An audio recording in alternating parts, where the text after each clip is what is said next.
வணக்கம். மாலை முரசு செய்திகளை விரிவாக பார்ப்பதற்கு முன்பாக முதல் தலைப்புச் செய்திகளை பார்க்கலாம். திமுக கூட்டணியில் தேமுதிகவுக்கு 10 தொகுதிகள் ஒதுக்கீடு. சென்னை அண்ணா அறிவாலயத்தில் முதலமைச்சர் மு.க. ஸ்டாலின் முன்னிலையில் ஒப்பந்தத்தில் கையெழுத்திட்டார் பிரேமலதா விஜயகாந்த்.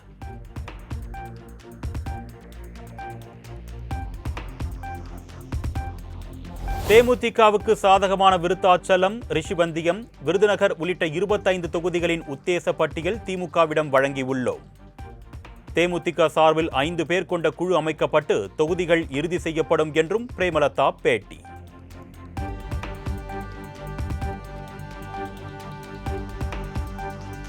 வரும் 27ஆம் தேதி 10 தொகுதிகளுக்கான வேட்பாளர் பட்டியல் வெளியிடப்படும். ஏப்ரல் 1ஆம் தேதி வேட்புமனு தாக்கல் செய்யப்படும் என்றும் தேமுதிக பொதுச் செயலாளர் பிரேமலதா விஜயகாந்த் அறிவிப்பு.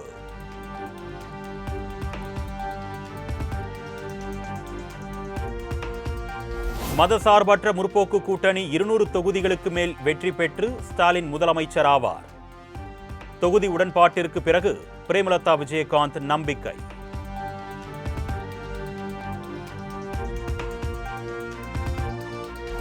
வரும் சட்டமன்ற தேர்தலில் மக்கள் நீதி மய்யம் போட்டியிடவில்லை. இது தியாகம் அல்ல, கடமை என்று மக்கள் நீதி மய்யம் தலைவர் கமல்ஹாசன் அறிக்கை.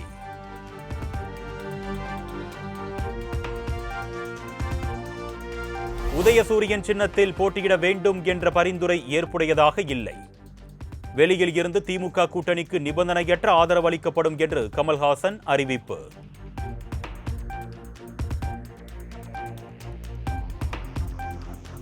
திமுக கூட்டணிக்கு நிபந்தனையற்ற ஆதரவு அளித்த கமலுக்கு முதலமைச்சர் சார்பில் ஆர்.எஸ். பாரதி நன்றி.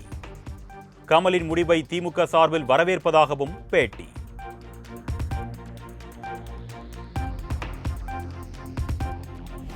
திமுக கூட்டணியில் விடுதலை சிறுத்தைகள் கட்சிக்கு 6 தனி தொகுதிகள், 2 பொது தொகுதிகள் ஒதுக்கீடு. சென்னை அண்ணா அறிவாலயத்தில் திமுக தலைவர் மு.க. ஸ்டாலின், வி.சி.க. தலைவர் திருமாவளவன் இடையே ஒப்பந்தம் கையெழுத்து.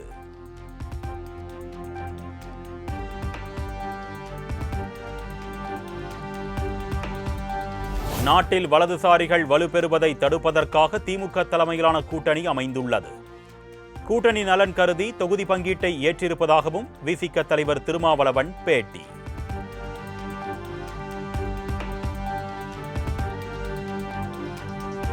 தமிழகம் மற்றும் புதுச்சேரி சட்டமன்ற தேர்தலில் விடுதலை சிறுத்தைகள் கட்சி பானை சின்னத்திலேயே போட்டியிடும் என்று வி.சி.க. தலைவர் திருமாவளவன் உறுதி. ராஜ்யசபா சீட் குறித்து பரிசீலிப்பதாக முதலமைச்சர் உறுதியளித்திருப்பதாகவும் பேட்டி.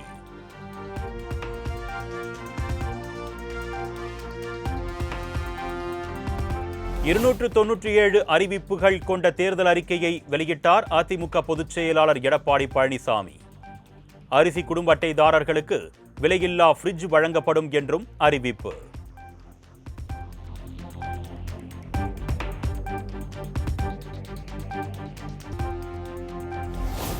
இருநூற்று அறிவிப்புகள் கொண்ட தேர்தல் அறிக்கையை வெளியிட்டார் அதிமுக பொதுச் செயலாளர் எடப்பாடி பழனிசாமி. அரிசி குடும்ப அட்டைதாரர்களுக்கு விலையில்லா ஃப்ரிட்ஜ் வழங்கப்படும் என்றும் அறிவிப்பு.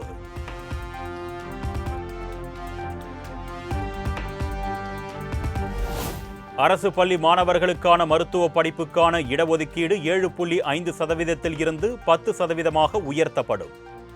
அதிமுக தேர்தல் அறிக்கையில் இபிஎஸ் அறிவிப்பு.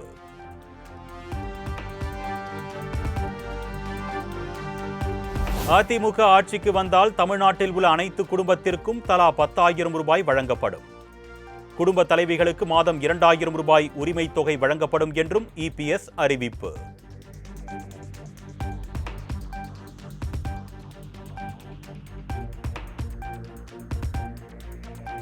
தமிழ்நாட்டில் டாஸ்மாக் கடைகள் படிப்படியாக குறைக்கப்படும் என்று தேர்தல் அறிக்கையில் எடப்பாடி பழனிசாமி உறுதி. வேலைக்கு செல்லும் பெண்களுக்கு 25,000 ரூபாய் மானியத்துடன் இருசக்கர வாகனம் மற்றும் சொந்த ஆட்டோ வாங்க 75,000 ரூபாய் மானியம் உள்ளிட்ட வாக்குறுதிகளை வெளியிட்டார் இபிஎஸ்.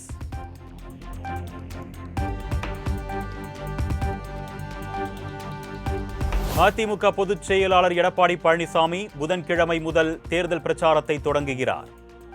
மயிலாப்பூரில் தொடங்கி காஞ்சிபுரம், திருவள்ளூர், கன்னியாகுமரி, நெல்லை உள்ளிட்ட இடங்களில் பரப்புரை மேற்கொள்ள திட்டம்.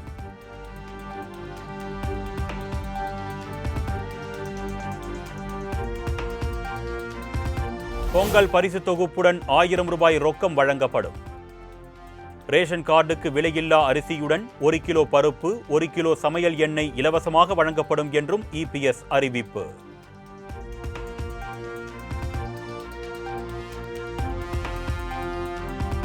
அரிசி குடும்ப அட்டைதாரர்களுக்கு ஆண்டுக்கு 3 கேஸ் சிலிண்டர்கள் விலையில்லாமல் வழங்கப்படும். +2 வரை படித்த மாணவர்களுக்கு மாதந்தோறும் 1000 ரூபாய் உதவித்தொகை வழங்கப்படும் என்றும் எடப்பாடி பழனிசாமி அறிவிப்பு.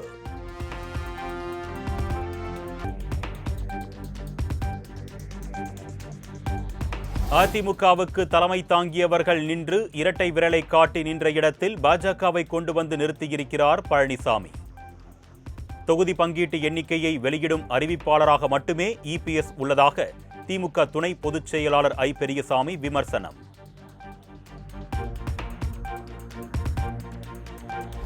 தமிழக அரசியலுக்குள் கனிமொழி நுழைந்தால் திமுக குடும்பமே ஆதரவு தராது என்று நதக தலைமை ஒருங்கிணைப்பாளர் சீமான் கருத்து.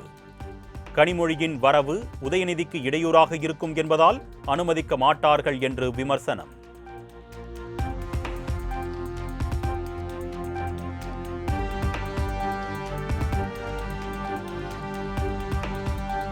அடுத்த 30 ஆண்டுகளுக்கு தொகுதிகளின் எண்ணிக்கையை உயர்த்தக்கூடாது.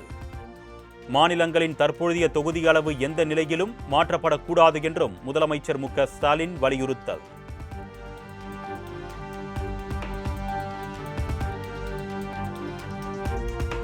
நாடாளுமன்றத்தில் மகளிருக்கு இடஒதுக்கீடு கொடுப்பதை எந்த நிபந்தனையும் இன்றி முழுமையாக ஆதரிக்கிறேன். மத்திய அரசின் முடிவை வரவேற்பதாக முதலமைச்சர் மு.க. ஸ்டாலின் எக்ஸ் பதிவு.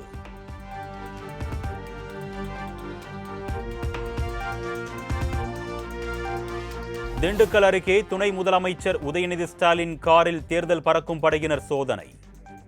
கொடைச்சாலை சுங்கச்சாவடிக்கு வருகை தந்த வாகனத்தில் அதிகாரிகள் சோதனையில் ஈடுபட்டதால் பரபரப்பு.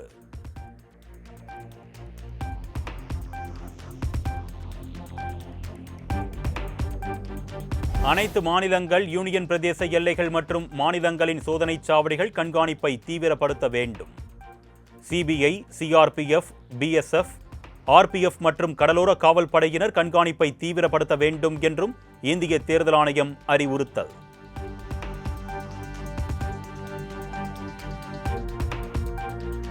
தமிழக சட்டப்பேரவை தேர்தலில் இதுவரை 177 நட்சத்திர பேச்சாளர்களுக்கு அனுமதி. நாம் தமிழர் கட்சி, தமிழ் மாநில காங்கிரஸ், இந்திய கம்யூனிஸ்ட் உள்ளிட்ட கட்சிகளைச் சேர்ந்த பேச்சாளர்களுக்கு தேர்தல் ஆணையம் அனுமதி.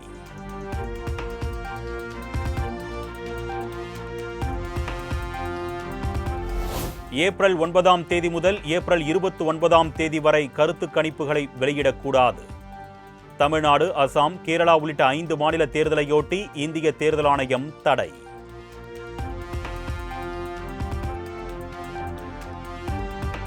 சென்னை அண்ணாநகர் சிறுமி பாலியல் வன்கொடுமை வழக்கை தினமும் விசாரித்து விரைந்து முடிக்க வேண்டும்.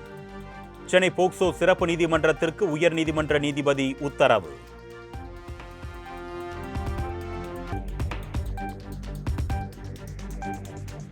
டிரான்ஸ்பார்மர் கொள்முதல் முறைகேடு தொடர்பாக சிறப்பு புலனாய்வுக் குழு விசாரிக்க கோரிய வழக்கு. 397 கோடி ரூபாய் முறைகேடு நடைபெற்றதாக தொடரப்பட்ட வழக்கின் இறுதி விசாரணையை ஏப்ரல் 7ஆம் தேதிக்கு ஒத்திவைத்து உயர்நீதிமன்றம் உத்தரவு.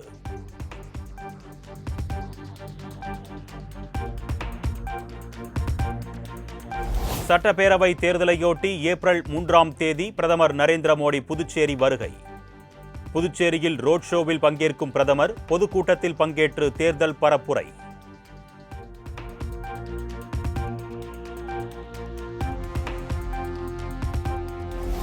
மத்திய கிழக்கில் அமைதி நிலவ வேண்டும் என்பதே இந்தியாவின் விருப்பம்.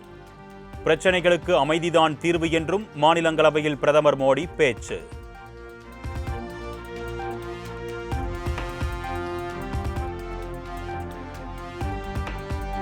சாத்தியமான அனைத்து வழிகளில் இருந்தும் எரிவாயு, கச்சா எண்ணெய் கொள்முதல் செய்ய அரசு முயற்சிப்பதாக மாநிலங்களவையில் பிரதமர் மோடி உரை. மேற்காசிய போர் நெருக்கடி நீண்ட காலம் நீடித்தால் கடுமையான விளைவுகள் ஏற்படக்கூடும் எனவும் அச்சம்.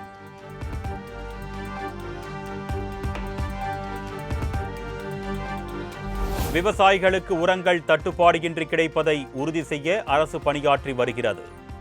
மாநிலங்களவையில் பிரதமர் மோடி உறுதி.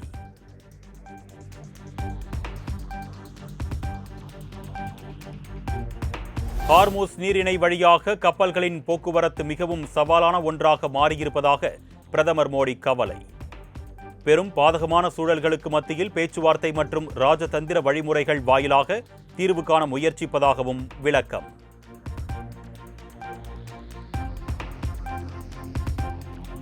நாட்டில் கச்சா எண்ணெய், சமையல் எரிவாயு, பெட்ரோல், டீசல் தட்டுப்பாடு இல்லை. நுகர்வோருக்கு வணிக ரீதியிலான கேஸ் சிலிண்டர்கள் விநியோகம் அதிகரிக்கப்பட்டிருப்பதாகவும் மத்திய பெட்ரோலியத்துறை இணை செயலாளர் சுஜாதா சர்மா தகவல்.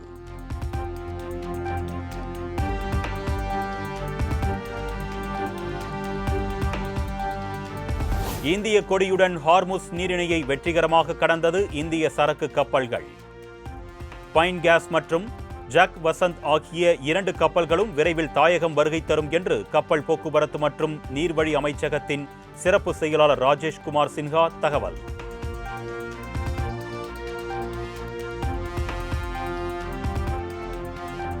குஜராத் மாநிலம் சூரத் நகரில் உள்ள குப்பை கிடங்கில் திடீர் தீ விபத்து. விண்ணை தொடும் அளவுக்கு உயர்ந்த கடும் புகைமூட்டத்தால் மூச்சுவிட முடியாமல் பொதுமக்கள் அவதி.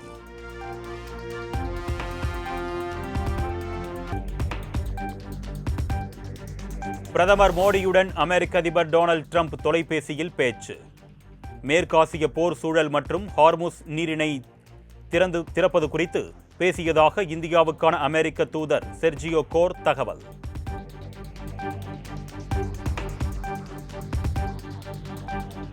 ராஜஸ்தான் ராயல்ஸ் அணியை வாங்கியது அமெரிக்காவின் கல்சோவானி தலைமையிலான நிறுவனம். சுமார் 15,300 கோடி ரூபாய்க்கு வாங்கினார் வால்மார்ட் ஃபோர்ட் குடும்பத்தைச் சேர்ந்த அமெரிக்க தொழிலதிபர் கல்சோமானி.